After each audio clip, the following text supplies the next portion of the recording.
تاریخ کا ایک انتہائی اہم دن ہے اور آج آپ نے اس وقت بات کرنے کا موقع دیا، اس کا میں شکریہ ادا کرنا چاہتا ہوں۔ سب سے پہلے کچھ بلاول زرداری صاحب نے کچھ باتیں کہی تھیں، میں اس کا کوئکلی ذرا سا جواب دے دوں اور پھر جو میرا مین پوائنٹ ہے میں اس کی طرف آتا ہوں۔ پہلی بات انہوں نے یہ کی کہ 7 مارچ کو جو شاہ محمود قریشی صاحب نے کہا کہ 7 مارچ کو امریکہ میں بات چیت ہوئی اور 8 مارچ کو پاکستان میں ووٹ آف کانفیڈنس آیا، تو وہ اس میں کوئی ایسا کنسپریسی نہیں ہے، کیونکہ 7 مارچ جب امریکہ میں ہوتا ہے تو 8 مارچ پاکستان میں پہنچ چکا ہوتا ہے۔ یہ درست بات ہے، لیکن ریکارڈ کی درستگی کے لیے یہ بتا دیں کہ امریکہ میں وہ بات چیت جو ہے وہ شام کو 7-8 بجے ہو رہی تھی، اس وقت پاکستان میں صبح 4 بجے تھے، اور یقیناً ہم نے ریکارڈ سے دیکھا ہے کہ اپوزیشن کے members vote of no confidence فجر کے بعد جمع نہیں کرانے کے لیے آئے تھے، یہ ظہر کے بعد آئے تھے، تو بات چیت امریکہ میں پہلے ہوئی تھی، یہاں پہ بعد میں پہنچی۔ پھر ایک سوال پوچھا گیا کہ شاہ محمود قریشی صاحب جو ہیں وہ پارلیمان کی جو نیشنل سیکورٹی کی کمیٹی کی میٹنگ تھی کیوں نہیں تھے؟ وہ اس لیے کہ وہ چائنا گئے ہوئے تھے اور وہ چائنا سے اس کے بعد پہنچے تھے، اس لیے اس کے اندر وہ شامل نہیں ہو سکے تھے۔ پھر سر انہوں نے بات کی کہ معاشی بحران کی، میں صرف 2-3 باتیں کہوں گا، اس کے بعد حماد اظہر جب بات کریں گے تو بڑی تفصیل سے یہ جواب دیں گے اس بات کا، لیکن معاشی بحران کو صرف کوزے کو میں سمو دوں صرف 2-3 چیزوں سے۔ مسلم لیگ نون نے 5 سال میں ملک کے اندر جتنا روزگار پیدا کرنے میں کامیابی حاصل کی، یعنی 57 لاکھ روزگار پیدا ہوئی مزید پاکستان میں، تقریباً اتنی ہی انہوں نے 5 سال میں 57 لاکھ، تحریک انصاف میں عمران خان کی حکومت میں 3 سال میں 55 لاکھ روزگار پیدا ہوئے۔ یہ اس کے باوجود ہے کہ ایک پوری صدی کا بدترین پینڈیمک کورونا کی شکل میں پاکستان کے اندر بھی آیا ہوا تھا جیسے باقی دنیا میں آیا ہوا تھا، اس کے باوجود یہ کارکردگی۔ دوسری چیز، پاکستان پیپلز پارٹی اور پاکستان مسلم لیگ نون کی حکومتیں دونوں ملا لیں، 10 سال میں جتنی ہماری برآمدات کے اندر اضافہ ہوا ان دونوں حکومتوں کے 10 سال ملا کے، صرف یہ رواں سال جو چل رہا ہے اس 1 سال کے اندر تحریک انصاف میں ہماری برآمدات میں ان 10 سال سے زیادہ اضافہ ہو رہا ہے 1 سال کے اندر۔ اور آخری چیز، باقی جیسے میں نے کہا تفصیل جو ہے وہ حماد اس کی بات کریں گے، لیکن انہوں نے کہا اس کے معاشی بحران کا 15 سال کے بعد یہ پہلی دفعہ ہونے جا رہا ہے۔ اب یہ انہوں نے ایک سیاسی بحران پیدا کیا ہوا ہے، اس کا معیشت کے اوپر ظاہر ہے بہت منفی اثر پڑ رہا ہے، ورنہ زیادہ تر چانسز یہی ہیں۔ تمام تخمینے جو اسٹیٹ بینک کے بھی جو ہیں، جو منسٹری آف پلاننگ کے ابھی آج سے 2 مہینے پہلے تک کے تھے، یہ پہلی دفعہ ہو رہا ہے 15 سال میں کہ 2 سال تواتر سے معیشت کی شرح نمو 5% سے زیادہ ہونے والی ہے، یہ 15 سال میں پہلے کبھی نہیں ہوا ہے۔ تو بحران تو کی حقیقت تو یہ ہے۔ آخری چیز جو انہوں نے بات کی جس کے اوپر میں ہلکا سا ذکر کرتا ہوں، زیادہ تفصیل میں پھر بعد میں جاؤں گا، وہ کہہ رہے تھے کہ بہت عرصے سے وہ جد و جہد کر رہے تھے عمران خان کی حکومت گرانے کے لیے، اور بڑی تفصیل سے انہوں نے بتایا لانگ مارچ کی، کیا کیا کیا، پی ڈی ایم بنا، پھر ایک دن جو ہے مریم بی بی نے مجھے یاد پڑتا ہے انہوں نے گواہی دے دی کہ پی ڈی ایم تباہ ہو گئی، وہ سارے عروج نشیب انہوں نے سب ہمیں بتائے۔ تو سوال تو یہی بنتا ہے کہ کوشش تو آپ سالوں سے کر رہے تھے، یہ کیا ہوا کہ 7 مارچ کو مراسلہ بھیجا گیا اور 8 مارچ سے آپ کی کامیابی کا آغاز ہو گیا؟ یہی تو ہم سوال پوچھ رہے ہیں، یہی تو سوال پوچھ رہے ہیں۔ اچھا سر پھر آئیے، اچھا آخری چیز میں اس سے پہلے کہ آگے چلوں میں ذرا الیکشن کمیشن کے اس کے اوپر بات کر دوں۔ انہوں نے کہا کہ 7 مہینہ کا عرصہ چاہیے ان کو الیکشن کرانے کے لیے۔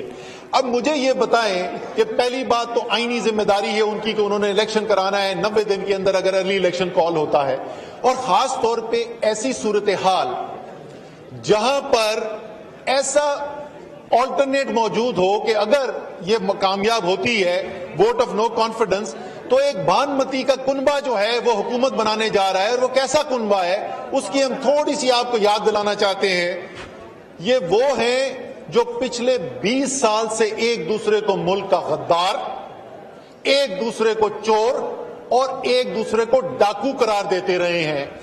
یہ حکومت 7 مہینے چلے گی کیسے، یہ ہماری سمجھ سے باہر ہے، لیکن میں زرداری صاحب کو مبارکباد ضرور دینا چاہتا ہوں۔ یہ واقعی میں مبارکباد کے مستحق ہیں کہ وہ لوگ جو کہتے تھے کہ ان کا پیٹ پھاڑ کر ان کا پیسہ نکالیں گے، ان کو کھمبوں سے لٹکائیں گے، ان کو لاڑکانہ لاہور اور کراچی کی سڑکوں پہ گھسیٹیں گے، وہ ان کے دربار پر حاضری دے کے ان کے گھٹنوں کو ہاتھ لگا رہے ہیں۔ مبارکباد میں ان کو ضرور دینا چاہتا ہوں۔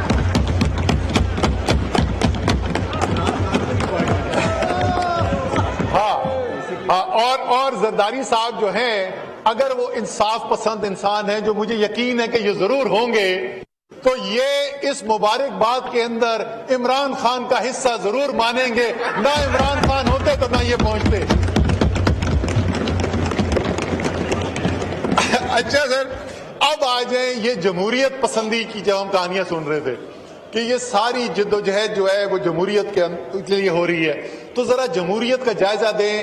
پاکستان کی قوم دیکھ رہی ہے، پاکستان کے نوجوان دیکھ رہے ہیں کہ ملک کے اندر جمہوری نظام ہے، اس نظام کے لیے بڑی بڑی جدوجہد کی گئی، بہت بہت لوگوں نے قربانیاں دی گئیں، لوگ پھانسیوں پہ چڑھے اس جمہوریت کو بچانے کے لیے۔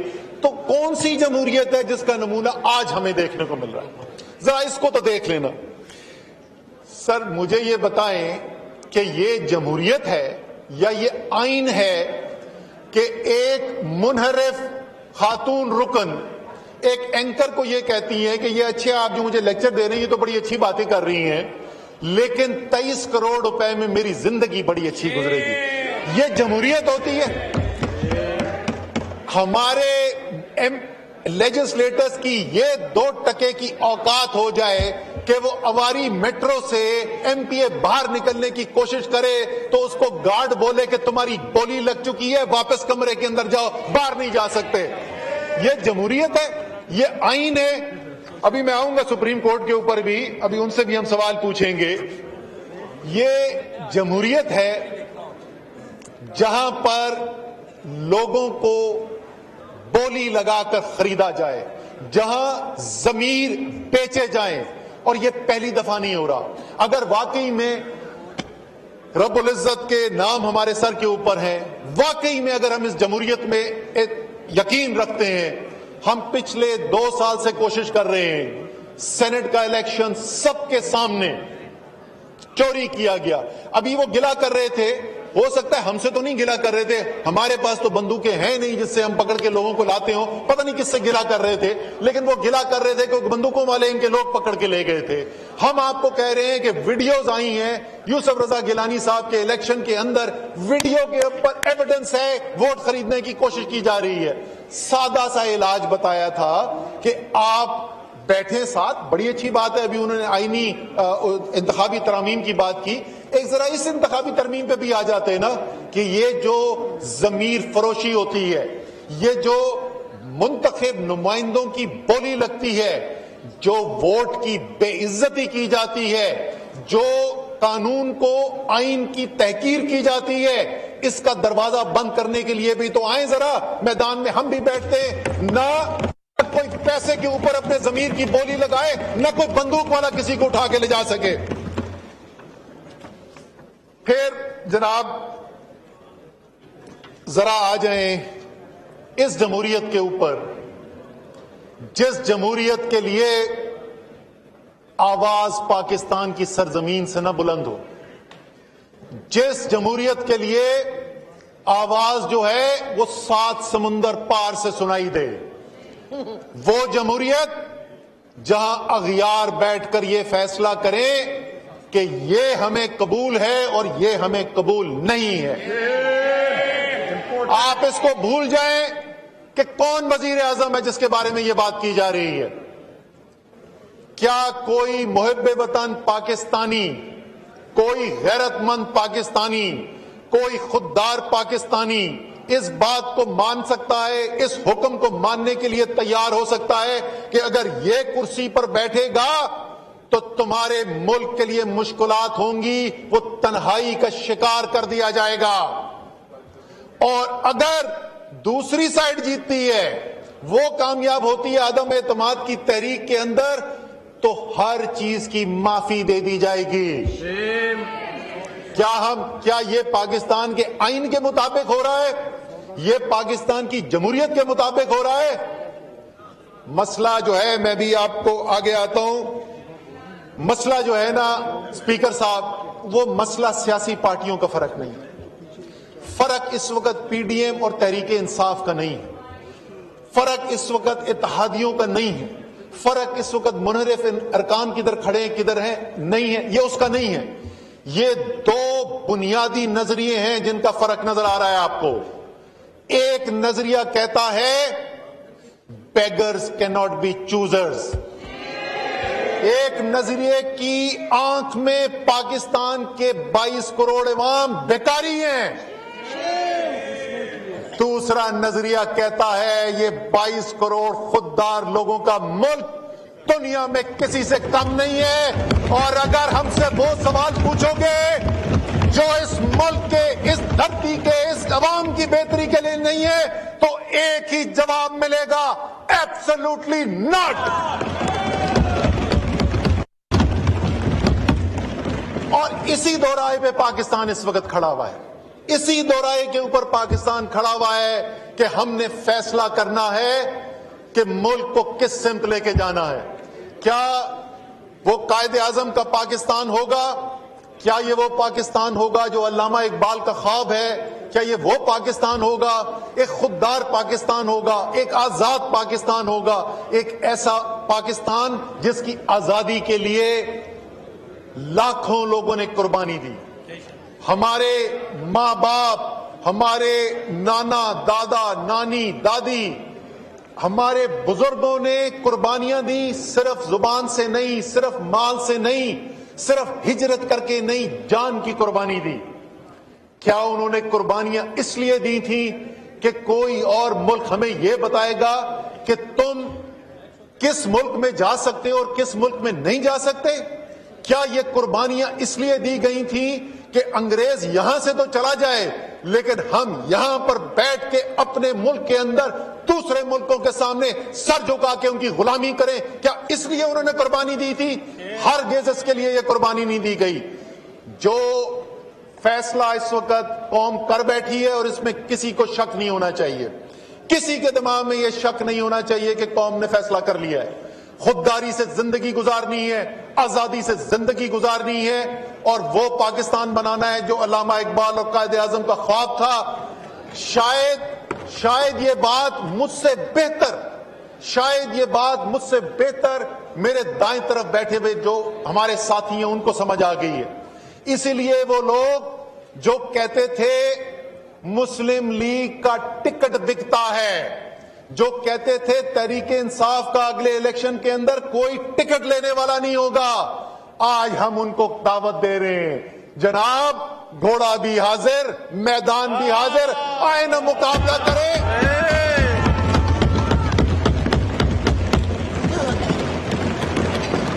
آپ بھی اس ایوان کے ممبرز ہیں. ہم نہیں چاہتے کہ حماد اظہر جیسوں کو موقع ملے کہ وہ آپ کے اوپر وہ فکرے کسیں کہ نس گئے جے, تو آپ نہ کریں, آئیں مقابلہ کریں. فیصلہ اگر آپ واقعی جمہوریت میں, اور میں بالکل بلاول زرداری صاحب کی بات سے مکمل طور پہ اتفاق کرتا ہوں, انہوں نے ایک بات پہ بار بار آج زور دیا اور میں 100% ان کی اس بات سے اتفاق کرتا ہوں کہ حل جو ہے وہ تقریروں سے حل نہیں نکلے گا, تقریروں سے حل نہیں نکلے گا, حل ووٹ سے نکلے گا. لیکن ووٹ کس کا؟ ووٹ پاکستان کے عوام کا ووٹ, بکاؤ مال کا ووٹ نہیں, پاکستان کے عوام کا ووٹ.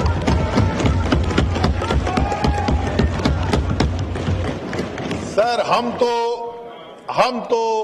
ہم تو اغیار کے لیڈرز کو دنیا کا لیڈر نہیں مانتے. آپ نے سنی ہوگی تقریر, میں نہیں ان کا دہرانا چاہتا نام, کہ کوئی ایک بہت بڑا کوئی بار کا لیڈر ہے تو وہ ساری دنیا کے لیڈر، ہم تو نہیں مانتے. ہم تو مدد مانگتے ہیں صرف اللہ کی ذات سے. ہم تو یقین رکھتے ہیں ایاک نعبد و ایاک نستعین پر. اگر ہم تو اس نبی صلی اللہ علیہ وسلم کو ماننے والے، ان کے قدموں پہ چلنے کی کوشش کرنے والے لوگ ہیں کہ جہاں 313 بھی ہوں تو 1000 سے جنگ کرنے سے گھبراتے نہیں ہیں. ہو سکتا ہے ہمارا اعتماد غلط نکلے، کیونکہ ہم تو جو ہے وہ جذبے کے ساتھ، جنون کے ساتھ اپنے یقین کے اوپر مقابلہ کرنے والے لوگ ہیں. ہو سکتا ہے ہم غلط ثابت ہو سکتا ہے جو آپ کا دعویٰ تھا درست ثابت ہو، لیکن اس ملک کو اگر آپ اس انتشار سے، اور اس میں کوئی شک نہ رکھے، میں نے آپ کو بتایا میں کس چیز سے بلاول زرداری کی میں مکمل طور پہ اتفاق کرتا ہوں. اچھا، میں ان کو بلاول زرداری صاحب اس لیے نہیں کہتا، حالانکہ سینئر لیڈر ہیں، کیونکہ ان کی ایج جو ہے وہ میرے بیٹے سے کچھ 6 ہفتے کا فرق ہے، تو دس از ناٹ ڈس ریسپیکٹ. لیکن بلاول زرداری کی ایک بات سے تو میں نے اتفاق کیا کہ ہم جو ہے وہ ووٹ کے ذریعے اس کا حل نکالیں. لیکن میں ایک بات سے ان کی اتفاق نہیں کرتا. انہوں نے کہا کہ یہ ایک جمہوری طریقہ جو استعمال کیا گیا ہے، اس سے جمہوریت کی راہیں کھلی ہیں. اسپیکر صاحب، آپ میرے الفاظ یاد رکھیے، پتہ نہیں ہم یہاں پر ہوں گے یا نہیں ہوں گے.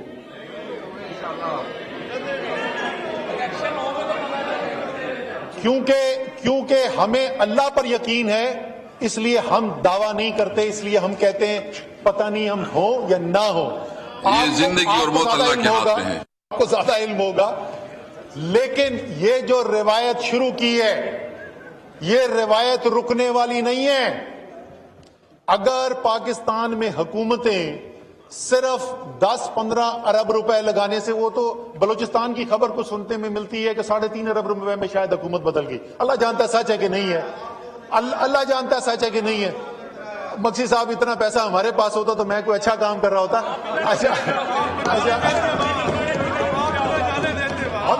ہمیں نہیں پتا کس نے کروایا ہے، پتہ نہیں سچ بھی ہے کہ نہیں ہے. اگر 15 ارب روپے لگا کر اس ملک کی حکومتیں بدلی جا سکتی ہیں، تو اسپیکر صاحب، اس ملک کے اندر آج بدقسمتی سے اتنا حرام کا پیسہ گھوم رہا ہے جس کی تعداد کوئی نہیں ہے. یہ جو سیاست شروع ہونے والی ہے، یہ سیاست کا اختتام جو ہے وہ کوئی اچھا نہیں ہونے والا ہے. اس لیے چلے، آپ یہاں تک پہنچ گئے ہیں، یہاں سے اگر آپ نکلنا چاہتے ہیں، اگر واقعی جمہوریت میں آپ یقین رکھتے ہیں، تو آئیں، الیکشن کے میدان کے اوپر آئے اور وہاں پر آ کر مقابلہ کرتے ہیں. اب میں آتا ہوں جناب سپریم کورٹ کے اوپر. سپریم کورٹ کی ہماری بڑی عزت ہے، ہمارے جمہوری نظام کا ایک بہت اہم ستون ہے. 3 حصے ہیں ہمارے جمہوری نظام کے اندر، مقننہ ہے، عدلیہ ہے، اور ہماری انتظامیہ ہے، حکومت ہے. ان تینوں کا بڑا اہم کردار ہے. لیکن اسپیکر صاحب، ہمارے آئین کے اندر بڑا واضح لائن بھی کھینچی ہوئی ہے کہ ہر ادارے نے کس لائن کے اندر رہتے ہوئے کام کرنا ہے. آپ ایک قانون کو، آئین کو ماننے والے انسان ہیں، اس لیے آپ نے فیصلہ کیا کہ سپریم کورٹ نے جو آرڈر لکھا آپ نے اس کی کمپلائنس کر دی. لیکن اگر واقعی میں یہ سب لوگ ماننے والے ہیں جمہوریت کے، تو پارلیمان کی سپریمیسی کو بھی ماننے والے ہیں. اگر سپریم کورٹ یہ بھی فیصلہ کرے گی کہ کس دن اجلاس ہوگا، کس منٹ پہ شروع ہوگا، تو اس پارلیمان کا کیا فائدہ؟ پیسہ بچائیں، اس کو ریپ اپ کریں اور گھر بھیجتے ہیں.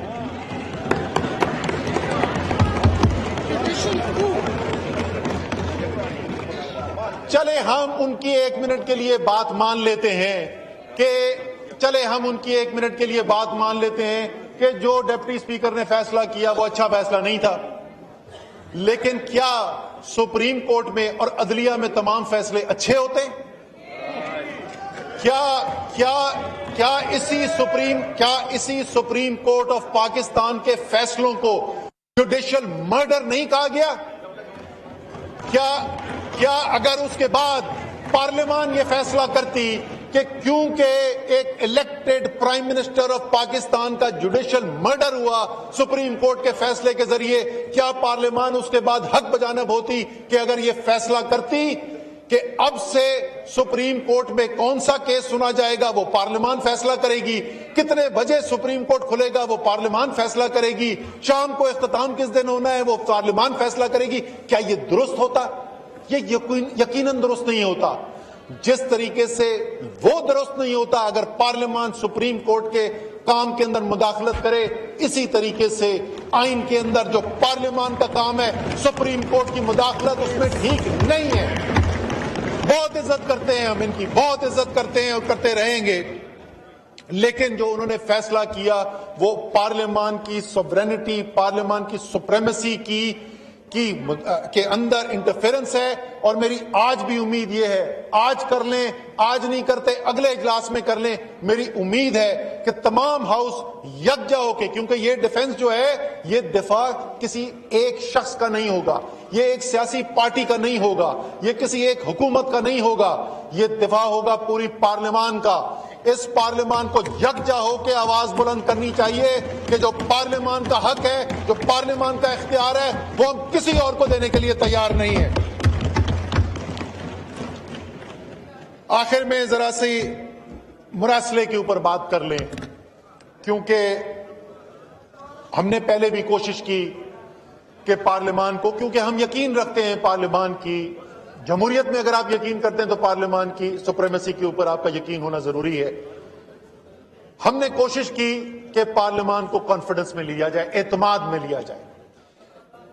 لیڈر آف اپوزیشن نے کہا میڈیا کے اندر کہ جی جب مجھے بلایا گیا تو میں نے باقی سب اپوزیشن کے دوستوں سے رائے لی تو پتا چلا کہ واحد میں انوائٹڈ تھا، کوئی بھی اور انوائٹڈ نہیں تھا، اور وہ بھی زبانی انویٹیشن تھا۔ یہ ریکارڈ کا حصہ ہے کہ سب سے پہلے اس ہال کے اندر کوشش کی گئی، یہاں پر ریزولوشن لے کے آئے، ہم نے کہا کہ یہ اجازت دیں، ہم کیونکہ زیادہ ممبرز کو بلانا چاہتے ہیں تو 6 بجے کے وقت کے لیے اجازت دے دی جائے کہ اس ہال کو استعمال کیا جائے قومی سلامتی سیکیورٹی کمیٹی کے اجلاس کے لیے۔ 2 دفعہ ووٹ ہوا، 150 سے زیادہ ممبرز اپوزیشن کے موجود تھے، دونوں دفعہ انہوں نے اس قرارداد کے خلاف ووٹ ڈالا۔ یہ اس کے بعد نہیں کہہ سکتے کہ ہمیں نہیں علم تھا اس کے بارے میں۔ جو انویٹیشن ہے اس کا وہ اسمبلی کے ریکارڈ کے اوپر موجود ہے، 85 ممبرز کو انویٹیشن دیا گیا، اس کے اندر بلاول زرداری صاحب بھی انوائٹڈ تھے، شہباز شریف صاحب بھی انوائٹڈ تھے، خالد مقصی صاحب انوائٹڈ تھے، خالد مقبول صدیقی انوائٹڈ تھے، شہری رحمان کا مجھے نام ہے انوائٹڈ تھی، شاہزین بگٹی انوائٹڈ تھے، اسد محمود صاحب انوائٹڈ تھے، تقریباً تمام لیڈرشپ انوائٹڈ تھی۔ یہ وہاں پر نہیں آئے، انہوں نے یہ فیصلہ کیا کہ یہ وہاں پر بریفنگ کے لیے نہیں آنا چاہتے ہیں۔ میں ایک دفعہ پھر کہوں گا یہ پاکستان کی تاریخ کا ایک بہت اہم موڑ ہے۔ میں پھر جو فارن منسٹر کہہ کے گئے ہیں اس کو دہرانا چاہتا ہوں کہ ابھی بھی وقت ہے، ان کیمرہ بریفنگ بلائیں اور تفصیل سے بریفنگ لیں تاکہ پاکستان کا ہاؤس، یہ جو سپریم ہاؤس ہے، جو پاکستان کی جمہوریت کا منبع ہے، یہاں پر آ کر تمام ممبر سنیں اور پھر اس کے مطابق اپنے فیصلے کر سکیں۔ لیکن اگر یہ نہیں مانتے تو خیر یہ ان کا فیصلہ ہے، لیکن میں ریکارڈ پہ لانا چاہتا تھا۔ آخر میں وہ تمام قوم جو اس وقت گھر پر بیٹھی ہے اور جس کو میں نے کہا کہ جیسے کہ وہ فیصلہ کر کے بیٹھے ہوئے، اور یہ تمام ممبران جو یہاں پر بیٹھے ہوئے ہیں، ان کے لیے بھی میں آخر میں صرف یہی بات کہنا چاہتا ہوں، یہ جدوجہد جو ہے یہ پاکستان کی بقا، پاکستان کی آزادی اور پاکستان کی خود مختاری کی جدوجہد ہے۔ یہ جدوجہد کسی ایک عدم اعتماد کے ووٹ کی مرہون منت نہیں ہے۔ عمران خان نے 25 سال سے زیادہ یہی جدوجہد کی ہے، کرتا رہا ہے، آج کر رہا ہے، کرتا رہے گا، اور یہ سارے شیر عمران خان کے ساتھ کھڑے رہیں گے۔ تو تمام تمام تحریک انصاف کے سپورٹرز، ورکرز، ووٹرز، خوددار محب وطن پاکستانیوں کے لیے آخری میرا پیغام، ڈٹ کے کھڑا ہے اب عمران، ٹھیک کرے گا سب کپتان، نیا بنے گا پاکستان۔